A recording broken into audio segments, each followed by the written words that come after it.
What's up, you guys? Famous Ashley Grant here, and welcome back to the More Movement Please podcast. We are right in the middle of a very special week of episodes, and before we get into today's conversation, I want to just take a quick moment to set the stage. More Movement Please is participating in the 4th edition of Podcastathon. This is a global event where thousands of podcasts have come together in 1 week to raise awareness for a charity of their choice. The organization I have the pleasure of spotlighting is the Humane Society Animal League for Life of Madison County, Kentucky.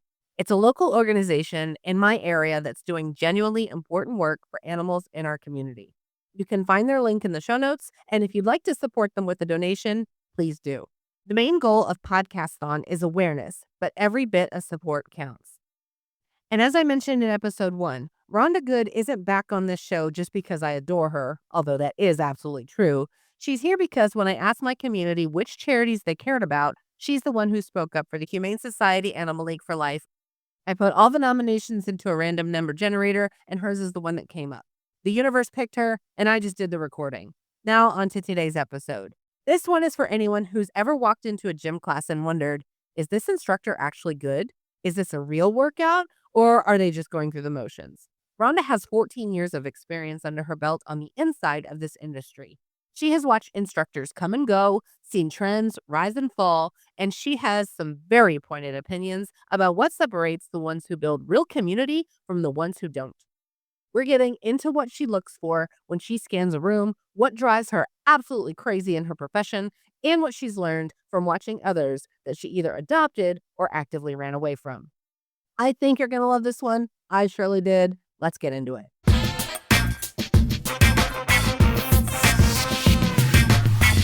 Okay, so we're going to shift gears just a little bit because I want to tap into 14 years of watching the industry from the inside. You've seen a lot of instructors come and go, good and bad, and I think you have opinions and I want to hear them.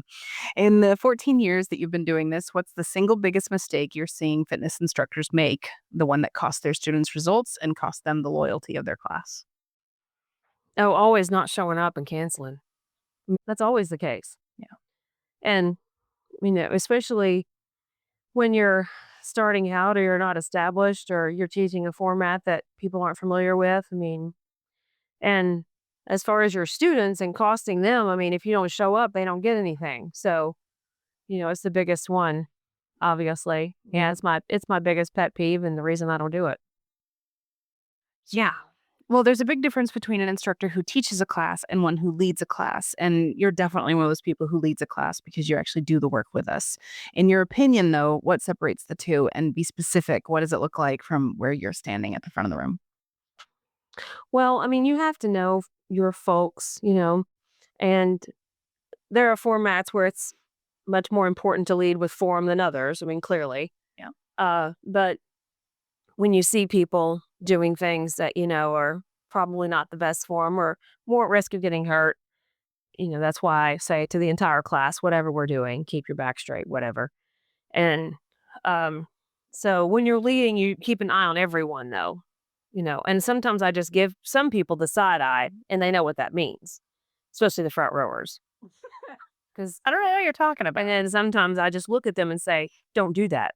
Because I know every single person's injury and body part ailment. And so if I say, we're going to do this, and then they start, and I'm like, not you. That's got to feel like a lot of pressure, though, doesn't it? Well, it doesn't after you've been doing it a long time. At the beginning, it does. Yeah, but you've also got to have a good memory. And that's not intuitive to everyone. So Unfortunately, you have too good of a memory. Now, what about the flip side? Are there things you've seen other instructors do really well that you thought, I need to steal that? really and truly, the main thing with, I think no matter where you're at or how you're instructing is you got to promote yourself. And so some people do that really well. And, um, the reason I started my own page in 2012 was because everywhere I was at, I didn't find that people necessarily communicated things to people when we had to, because sometimes like a Berea class was canceled because the room was going to be used and I had no choice. Yeah. But after I was there for a while, I was like, there's a gym downstairs. There's no reason to cancel my class. We can move downstairs, but when you start, you can't say that. Yep. So, communication with just your audience is the most important thing, but word of mouth is your biggest seller. That always is the case for this. I mean, because there's only so much that you can do, and there's only so many people you can reach. And if you don't have a lot of people to draw from, I mean, like myself, I mean, I'm an only child. I don't have family to, come support me, sisters and brothers and all this sort of thing. So I had to just build everything organically. So, And get people to tell other people about yeah. you. Yeah. So do you think you're still learning from your peers after all this time? Honestly, no. Okay. Not locally anyway. Yeah. No. I mean, are there still a couple people that I follow-ish? I mean, I'll check their stuff occasionally just to see if they have something different. You mean on social media? Yeah. On, a couple of YouTube channels that I actually look at. People that I know that know what they're doing. So I used to spend a lot of time when I was thrown into classes that I didn't know how to teach at all, which happened a lot at the beginning. Yeah. Like Pilates. I would spend a whole lot of time and stress about it. Like, because I was like, even if I mean, I'm not going to be the best at this, but I also don't want to be really, really bad. I mean, it's not my fault that I've got thrown into teaching this class that I'm not trained in Yeah. per se, but. So I used to spend a lot more time looking but as you learn things, you don't need to. I mean, I used to stress about, and even just formatting Tabata classes, I used to spend 30 minutes at home and write out every single round of what I was going to do because I couldn't do things off the fly. I mean, it was too stressful to think about. But once you're doing it for a long time, you can make a workout out of anything. I can imagine. And what kind of amuses me is that, you mentioned the Pilates and I've heard some people say like, well, she doesn't teach real Pilates. And it's like, yeah, she does. Like, because I've looked it up. Yeah, you do. All right. Another student inspired question. Here's something I've been thinking about since I started coming to your classes, and it kind of ties into something that this particular student raised. She talked about how you can tell almost immediately whether someone is really trying or just going through the motions, whether they want to be there or they're just checking a box. Can you talk about that? What do you actually see when you look in the room of people? Oh, you can always tell when people are there to work or just there to check off a box. You can tell it with their eye contact. You can tell it with their movements, everything about them. I mean, it's written all over their body language. And so, which I'm whatever, but I don't waste any time on people that are just there to check a box. Or there to chit chat. Yeah, that too. And I know that's another pet peeve of yours. Yeah, it is. I mean, people come to the gym for social. That's why I give you all plenty of time before I get there to get all your chit chatty out. So that's why you're late. Yes. Is it really? Yes. Oh my goodness. I always try to go 5 to 7 minutes. Yes.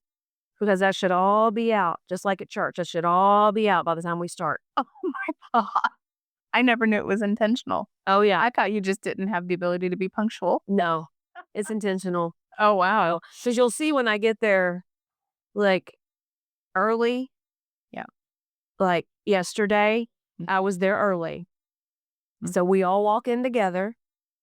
And then I'm waiting for everybody to trickle in. And, and it's time to start class, past time past talking time. Yeah. So I just turn on the music so they'll shut up. Because otherwise they'll just keep going. Yes. Yeah. I will. Absolutely. Yeah. Because that's the signal. Yeah, that's The right. music's on. Yeah. Shut Which, the hell up. it doesn't bother me. Like, I don't mind it because, I mean, we've got plenty of time and I only need a solid 40, 45 minutes to absolutely kill you.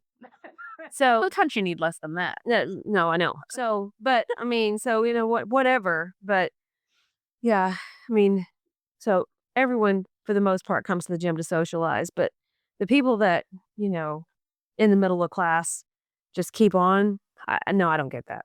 I mean, I don't care. I mean, I don't take it personally. Nothing offends me. I could care less.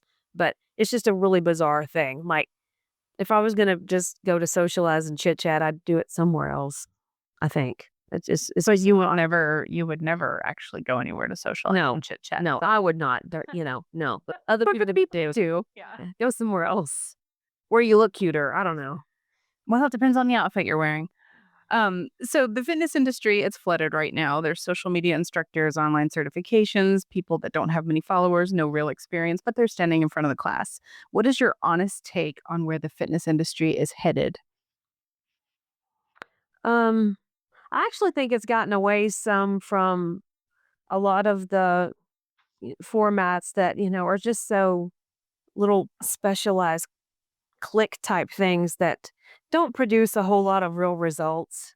And because for a long time, it was something like yearly, it was the next big thing, And I think that people have gotten away from that and really stick to more just foundation stuff because there's just foundation stuff that works for everyone. And so I actually think it's gotten better as far as what I see. 'Cause Yeah. For a while, it was nauseating because, everywhere I was at was like, hey, do you want to get certified? No. I mean, no. Like I told you, I went to see the first pound class. I mean, I drove an hour and a half to go check it out, the format out, before it became a kind of a thing. Yeah. And I was like, well, I mean, this could be workable. I mean, it's okay, And then I called and talked to the company, and I was like, oh no, never mind, no. With their requirements and all that, I was like, no, absolutely not. Complete waste of my time. Well, So, some of the certifications and stuff, because I mean, I have been looking into a little because it keeps being crammed down my throat because every time I post this podcast, the ads are just obnoxious. But it seems like the whole business of being certified is just a business. And so it's just all money and well, of it's like course. who's actually being helped. Well, and because of, I mean, a lot of people are going to go get certifications and things, and they're never going to use it. Yeah. I mean, but that's the case for everything. I mean, a lot of people decide they're going to pursue. Is this another hobby for some people? I mean, they decide that they're going to do it, and then, quite honestly, the fitness industry doesn't pay very well. So, Shocking. um, when people really, I mean, if you were really serious about it, once you really look into it, then you tend to back away from it. I mean, they may go get certified in something, but you're not going to live off of it. I mean, it's not going to be some sole income for you. So, between that and the amount of time that it takes, just like when I started teaching Zumba, and the only songs I had were from the other instructors. I didn't have time to do anything yet. I mean, and I told them, I was like, I'm going to use your material. Oh, fine, whatever. They didn't care. But gosh, then you were like, and I would tell people, do you realize how many songs it takes to build a class? Like, you had to think about it. Do you realize how many songs you have to fill the class? It's like 16 to 17. Yeah. And they don't think about it. But I mean, a lot of it is a lot of work. Well, and some of it, you wrote your own choreography. Oh, yeah, a lot of it now I do. Yeah, because some of the songs, they don't match what's on the Zumba channels. Oh, yeah. No, absolutely, because I don't really like anything that Zumba puts out now, but sorry, Zumba. But, no, yeah, no, and then, I'll think of and when you've been doing it forever, some things come to you, like you hear a song, and you're like, "Oh, I know what I would do with that part," but then I may go look for something to fill the part that I just can't figure out, and then I'll go look at 6 YouTube videos for the song, and I'll pick one thing out of it, be like, "I'll use that," and then the rest of it, I'm like, "I don't like any of that." Is that how you came up with the Lady Gaga Abracadabra Yeah. choreography? Yeah. Because that's really good. I really like that one. Yeah, just pieces. I took, like, one piece from a YouTube video, and then the rest of it, I was like, "I got this." Yeah. Your choreo's good. I'll give you that.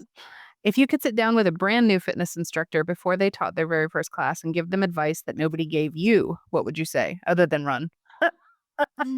Oh, you have to be yourself and just let the chips fall where they may, because not everybody's gonna like you. And if you don't have a thick skin, don't even think about it. I mean, don't even think about it. Okay. Because if you get offended and your feelings hurt, this is not the industry for you. Because people are gonna walk out of class.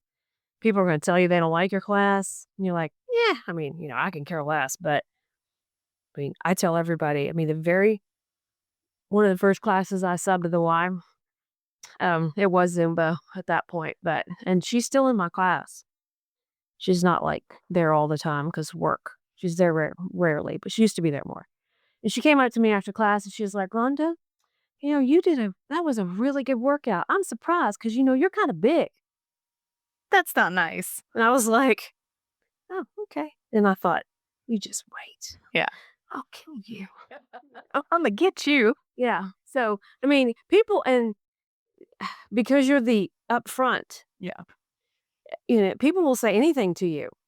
people feel like that they can say anything to you. They don't have any filter. And so they'll give you their opinion about everything about you.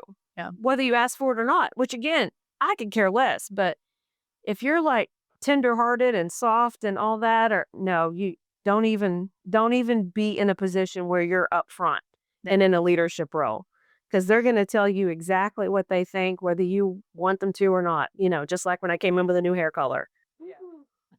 Oh my gosh, you cut all your hair off. I'm like, give it a month, y'all. Give it a month. Yeah. I remember I'm in the Zumba subreddit because sometimes I read, just random stuff for the podcast and whatever. And there was a lady in there and she said that one of her students was fat shamed by another instructor. And I was just like, why would instructors fat shame their students? Like, I don't know, just I find that interesting. Well, younger instructors, the kind that tend to be the cheerleaders at the front, those are the people typically Yeah. that will do things like that. Do they think it's helping? I have no idea. Or are they not mean? That's clearly why people, I think, over time followed me, because I've always been very straightforward about what I do, what I don't do. And I also have a weight loss story. And so, they know that I preach it, live it every single day. Absolutely. Yeah. I get there a few minutes late intentionally so you can get your chit chat out before we start. Rhonda Goode, everyone. I'll tell you what, this woman, she is so no nonsense. She tells it like it is. 14 years of calculated moves, and I had no idea. But before you go, I want to remind you that this episode is part of Podcaston, and I'd love for you to head over to podcaston.org to discover all the incredible charities being spotlighted by podcasters around the world this week. There are some truly amazing stories and organizations that are being highlighted, and it's worth a look. And as always, please check out my show notes for the direct link to the Humane Society Animal League for Life of Madison, Kentucky. Visit their page, share it with a friend, or make a donation if you're able. Awareness is the goal of this week, and you sharing this episode for me, it's one of the best ways that you can help. Episode 3 is the final installment of this podcast series, and it'll drop on Friday, March 20th. In that episode, Rhonda will get into what she actually sees the moment a new person walks into her class, what tells her whether someone is going to commit or walk away, and what she'd say to the person who knows they need to make a change but hasn't made the move yet. It's direct, it's real, it's raw, it's Rhonda, and some of you need to hear it. I hope you'll check in with us on Friday. Onwards and upwards, my friends. Have you worked out today?